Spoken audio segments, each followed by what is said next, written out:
আসসালামু আলাইকুম, শুভ সকাল। আশা করি সবাই ভালো আছেন। ইনশাল্লাহ আপনাদের দোয়ায় ভালো আছি।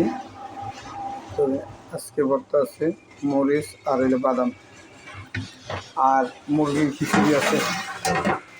মুরগির খিচুড়ি, মুরগি তো পাকেন না। তবে দুঃখের বিষয় একটা কথা বলতে চাই আমি আপনাদের মাঝে। তা আগে দেখছেন আমার এই ঘরটার মধ্যে সর্বসময় কাস্টমার ভরপুর রয়েছে। আর আমার দোকানের সামনে দিয়া দেখছেন মোটর সাইকেল অলরেডি 5টা 6টা রয়েছেই। আর এখন তেলের সংকটের কারণে মানুষ বাড়ির থেকে বাইরে আসে না। তেলের সংকট, গাড়ি চলে না। কেমনি এই যে রাস্তাঘাট ভাঙ্গাচুরা দেখেন, ধুলাবালির লেগে মানুষ যাও একটু আইতো, রাস্তাঘাট ভাঙ্গাচুরা ধুলার লেগে মানুষ দেখা যায় এই যে গাড়ি গেছে ধোয়াগার আর কুয়াগার। তো এই রাস্তাটাও ঠিক হয় না।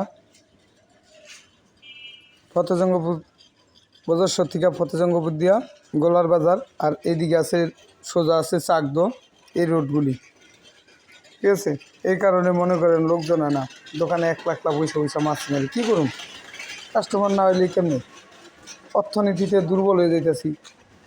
মাঝে মাঝে মানুষ বলে আইসা যে ভাই কী করুন, দুঃখের বিষয় তেলের লেগে সারাদিন লাইন দিয়ে থাকি, ফজরের আগে যাই যা লাইন দিয়ে বসে থাকি।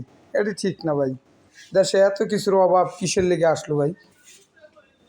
তো অভাবটা কবে দূর হইব আপনারা আমার একটু বলবেন ভাই। আর আমার পেজটা সবাই ফলো দিবেন, লাইক দিবেন, শেয়ার করে দিবেন ভাই। দোকানের মধ্যে মানুষজন নাই কিন্তু বিশ্বাস করেন, এই যে দেখেন কাস্টমার নাই। দেখেন দোকান বেড়া যদি না আসতে পারে তাহলে কেমনি, কোথা থেকে?